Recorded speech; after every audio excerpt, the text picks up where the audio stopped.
I will briefly discuss design materials, methods, and the delivery of training. You will be getting more details with respect to online training. But in general, as you're designing material, consider the use of the most current technology, PowerPoints, what type of material you need to use for online training, and are you using the most current information, and how to present your material. Will you present it in terms of applying the different types of learning, such as are your learners audio, visual, or kinesthetic? Involve your audience. Consider organizational values, who you're training and why you're training them. So as you begin to design training, think in terms of these 8 key points, which are pretty self-evident. Purpose, the content, the subject matter, how to present it, presentation, practice. Do you have a controlled environment? Where will it be? And is it a good environment for learning and conducive?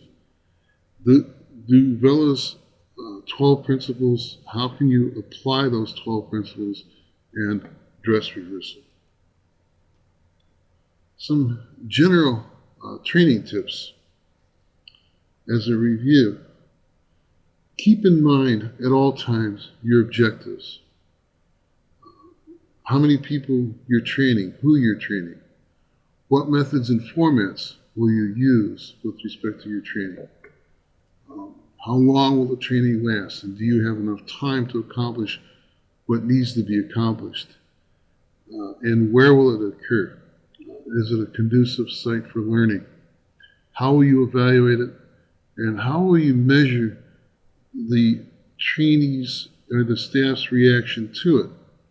You need to assess training before, during, and after in this whole process as you're beginning to, as you implement training.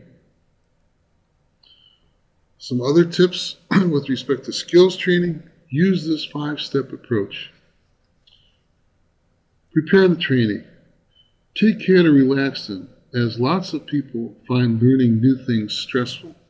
So you need to be able to prepare your staff as you train them and helping them feel confident and comfortable in the environment and what they're going to do. Explain the job, task, skill, and project. Discuss the method and why. Explain the standards and why.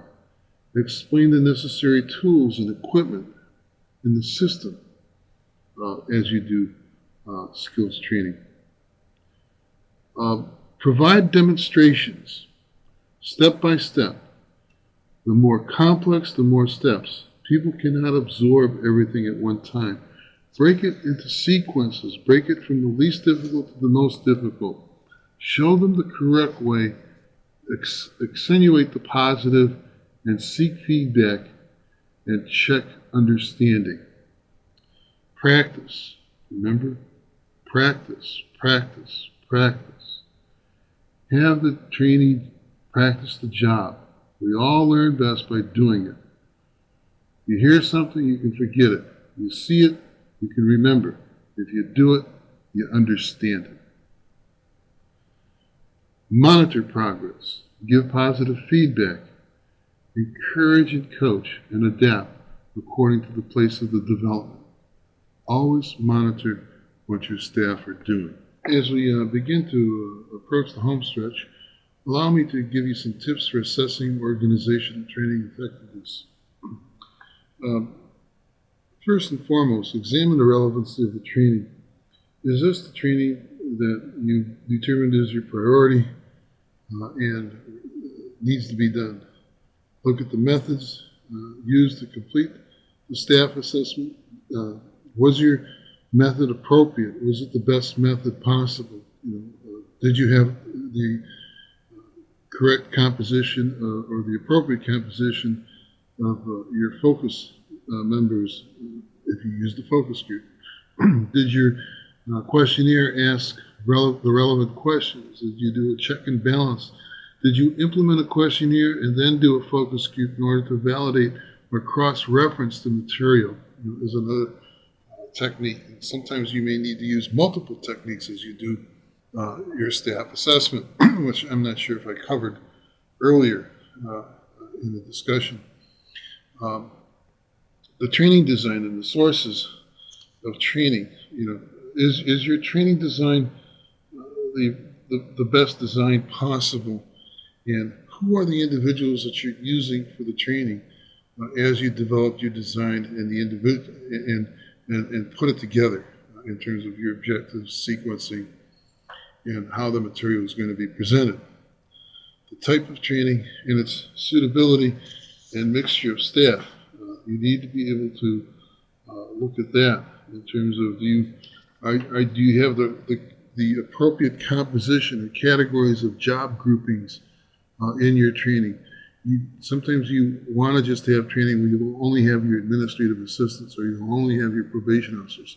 Sometimes it's advantageous to have your probation officers with other community-based individuals or cross sections of managers across departments as you begin to do your training. So you need to be able to look at this in terms of what it is that you're attempting to accomplish with respect to that training.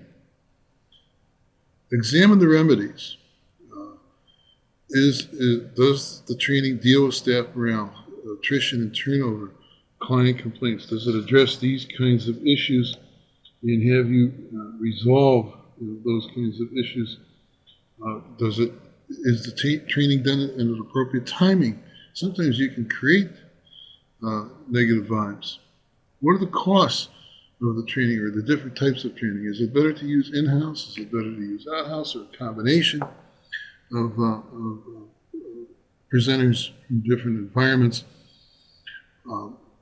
And how do you blend those individuals, and what would it cost you to do? And then how long does it take to measure the effectiveness of this training? If it takes too long to measure or get to what you need to get to, then you're spinning your wheels.